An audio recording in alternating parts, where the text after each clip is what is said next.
All right, good afternoon. Thank you all for being here. Appreciate you coming on short notice. My name is Talal Masri, T-A-L-A-L, last name M-A-S-R-I. I'm a colonel of Palm Beach County Sheriff's Office. We'd like to thank you on behalf of Sheriff Rick Bradshaw and like to share this case with you today. And just to start, just with the name real quick, pure luck. We're very lucky that no one was hit, killed, or injured with these shootings. We're leaning towards even call it a serial shooter. This case started back in February when our units in Royal Palm responded to a shooting. It was a car driving by, fired several shots in the air. From there, transitioned to another shooting incident, and there was a third one, again, with the shooting at the BJ's, also in Royal Palm. So we started with PBSO having 3 shootings in our jurisdiction. After that, the detectives from the Violent Crimes Division, specifically the gang unit and the firearms unit, took over the investigation just because those 3 shootings were related by evidence, which is NIBIN, connected all 3 casings recovered were coming from the same gun. Shortly after, Boynton Beach Police had a couple more cases involving shooting at residences and some businesses, and Boynton, I think, ended up total 4 cases. Delray Beach Police Department also, during that period, investigated 6 shootings. Again, once those casings were entered in NIBIN, it came back positive for the same gun. So now we know we have the same gun shooting at all these different locations. Obviously, this raised the level of a multi-jurisdiction investigation. I would like to thank City of Boynton Beach, City of Delray Beach, and City of Ocean Ridge for all their work in this case. We have Chief McClure and Chief DiGiulio here with us today, as well as Alexia Cox, our state attorney, and Diva Casas, the prosecuting attorney. During that case, anyway, after those shootings, we have a total of 16 incidents involving the same firearm. We were able, and I'll tell you, had a sequence of event. There was a shooting in Ocean Ridge where it happened, a car was driving by and rounds were fired at a residence. Ocean Ridge was fortunate enough to capture the vehicle and enter the tag as a felony vehicle in their system and throughout our system. The Boynton Beach, which is right down the street, officer, very paying attention, did a great job, saw the same vehicle with the tag, did a felony stop on the car. The car was recovered with the driver in it, who's our suspect, and was towed back pending search warrants, again, that the state attorney's office helped us with throughout the way. The whole time, several search warrants many search warrants, I should say, were given, and all again with the help of the state attorney's office and our detectives and detectives of Boynton Beach, Ocean Ridge, and Delray Beach. Going back to the story, once we got the car, a gun was recovered from it, and that gun came back to those casings, meaning the gun that those rounds were fired from. Additional investigation, it took a lot of work. I think Attorney Casas, Assistant Attorney, spent 3 days with us working on different cases and things with that case until we can put it all together. We're able to get an arrest warrant for the suspect, who has been identified as Sterling Malone, white male, born 120 of 96. Minor past burglary in our system, and the gun he was using was a Glock. That's the gun he was using, Glock 9mm, Glock 19 9mm rounds. Mr. Malone was picked up this morning by our Tactical Agents Division, and we brought in where he chose not to give a statement. He's being booked on 14 counts in the jail, 12 at the shooting at the building, and 2 counts of firing from a moving vehicle or from a vehicle. The concerning case which rises to the level that having you all here today, that this guy had a plan of shooting up a bunch more houses. We were able to recover a ledger from his possession that showed all the addresses he shot up, in addition to 10 more that he's still planning on doing the same. So this arrest today potentially saved lives, even though we were lucky, like I said, no one got hit. We don't know what was going to happen on the next 10 shootings.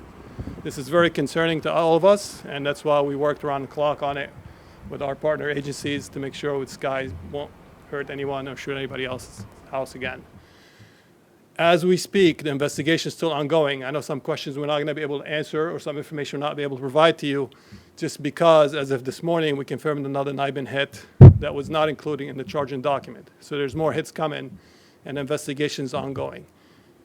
I think for that, my part is over as far as telling you what we have and why we brought you here, and maybe I can answer some questions for you. He was firing to empty buildings, occupied buildings, just Both. Any motive behind why he was targeting? We are working on that. We have a theory, but again, because it's an open investigation, we can't share that at this point.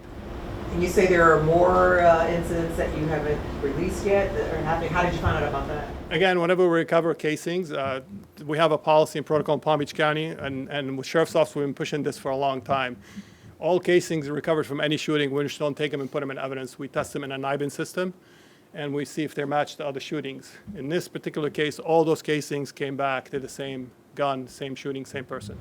Do you think he was acting alone or part of a bigger team or organization? No, we believe he acted alone from what we have, but investigation is still ongoing to find out the motive and were these people randomly targeted or there's some kind of connection with them.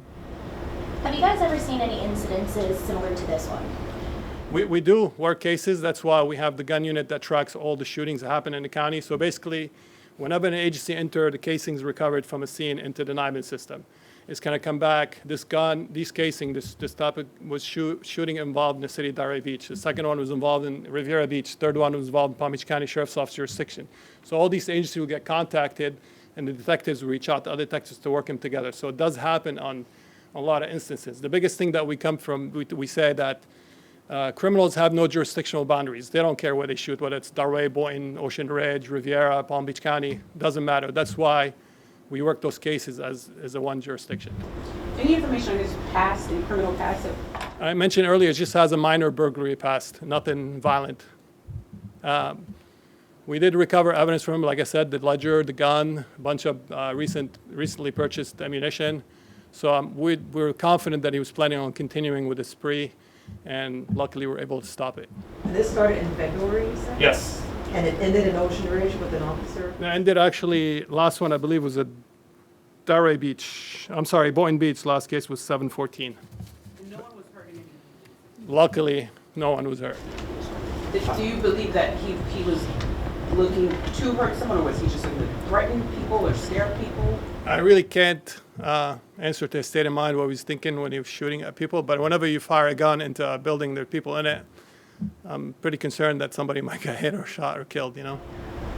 How do you know about the other 10 that he potentially supposedly? It's in his ledger, the addresses that he shot up, and 10 left on that list. Do you have any information on how he knew these people? Again, it's part of the ongoing investigation. We're following up with all the victims to establish the common connection, but we are working on a theory, yes. But we can't share that right now. You said he was arrested today, yesterday? This morning. This morning? Yes. Was he arrested because you spotted his vehicle, or was he No, we had obtained a warrant for the assistant, like I said, the state attorney's office, and once the warrant was in hand, we put our tactical team that went and grabbed him and brought him in. I think probably answer all the questions. Most of the details going to be in the probable cause affidavit, which we'll provide to you. I do want to mention Detective Oliver did an outstanding job on this. So is our crime analyst. She spent a ton of hours on this to get these connections. You'll see the chart here with all these same gun to all these different shootings. And it's a lot of work we put into this.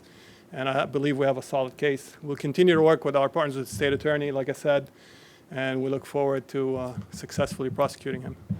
How was he when officers approached him this morning? Did he resist? Was he cooperative? He was surprised, but he decided not to speak and invoked his right to an attorney. All right, thank you very much. Again, we appreciate your time.